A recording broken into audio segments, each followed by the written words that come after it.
Well, hey there, hi there, ho there, folks. It is still technically November as of this voiceover slash video posting. So I think it counts.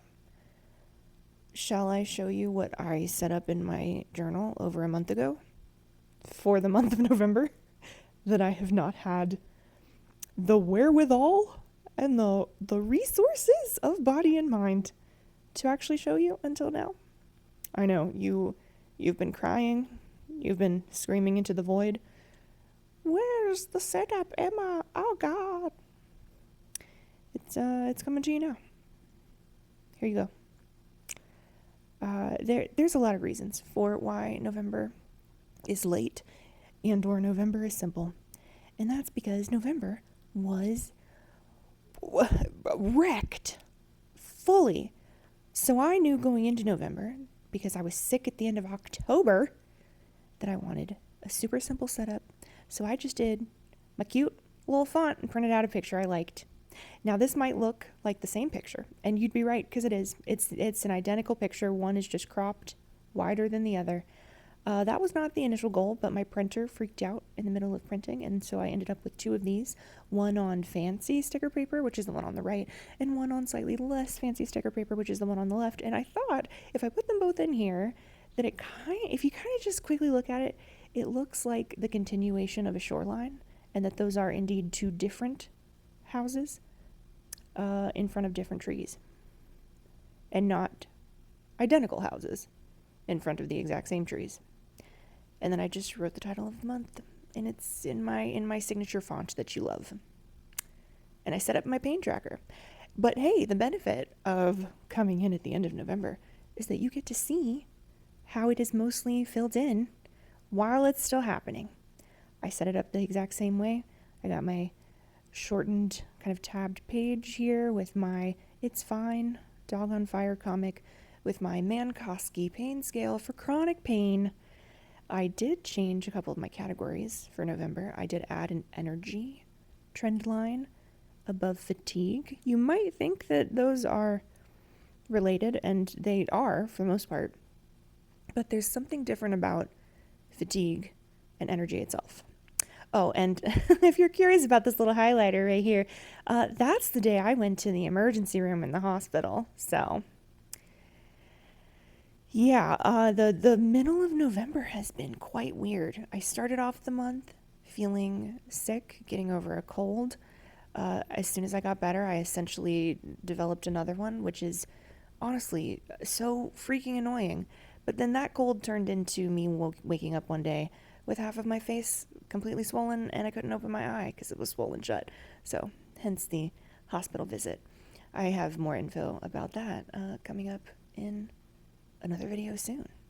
I think. I haven't actually made it yet as of the time I'm making this. So we'll see if that happens. Anyway, just wanted to point out that the energy trend line and the fatigue trend line are not always in line with one another. You might think that if the fatigue is high, the energy is automatically low. But if you live with chronic fatigue, you'll notice that there's a little bit more variation on that kind of thing. Where some days, like the days that I went to the hospital, absolutely yes, the energy was low, the fatigue was high. But some days, I had energy, but God, I felt like I was walking through friggin' quicksand in terms of the fatigue. And, ooh, here you go. Another thing that I did, I took off all the little tabs that I had been keeping on the edges of my pages for my months. These are the vinyl little edge tab things from Archer and Olive. I bought the Celestial set. But as you can see, the friggin' metallic foiling comes off with just like your thumb rubbing against it. So July's the only one that looks pretty good. The rest of them actually have like no foil left. And October, it was almost fully clear.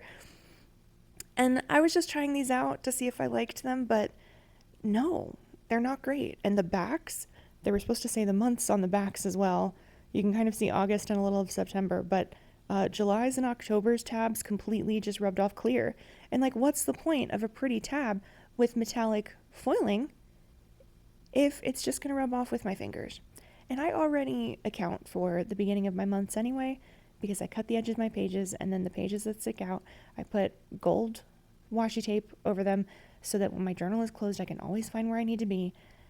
You know, it just felt like a little bit of a waste. So yeah, that's November in my journal. We did a very simple setup. We made the most of a printer error and just went with the same photo. But if you don't think about it too hard, I think it actually just looks like two houses in a similar style side by side rather than the exact same house. Changing up the paint a little bit. And aside from that, I just took out the tabs. I have a little bit left for December and the rest of the year. And it's kind of exciting to get this close to filling up an entire notebook. I'm very excited for the setup of the new one that I'm going to be using for 2026 in January. I will be showing that off. But I would like to just say this month was kind of a struggle. I was dealing with a lot of illness, and I was dealing with surprise emergency room level illness. And there was something about working in my journal that I just wanted to keep to myself so that it could actually be that therapeutic creative outlet. So I wasn't worried about filming. And I think that's okay. Now, I have not decided yet if I'm going to start sharing less journaling content here on my channel, but I did just want to let you know that my needs have shifted a little bit. I've been wanting to use this as a simple, creative, personal outlet rather than something that I can't set it up until I have the perfect day to film it and do the voiceover and blah, blah, blah. I would like to be able to just reach for it when the creative inspiration strikes without having to worry about, oh, I want to show people, so I have to make it thought out. And I mean, my stuff is never perfect. That's the whole point. I'm trying to show people what it looks like to just work in a space where perfectionism is not something we're achieving, that we're shooting for.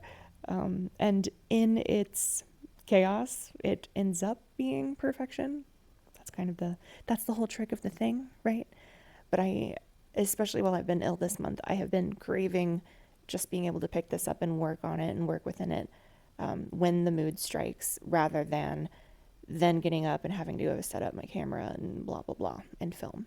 Now, if you think you would be absolutely gutted and heartbroken by zero journaling content on my channel, then I guess let me know and we'll see if we can come to a compromise. But otherwise, I will share what I want when I want, and I'll share other weird stuff in the meantime. Hey, take good care of yourself, my friend, and have a very magical day.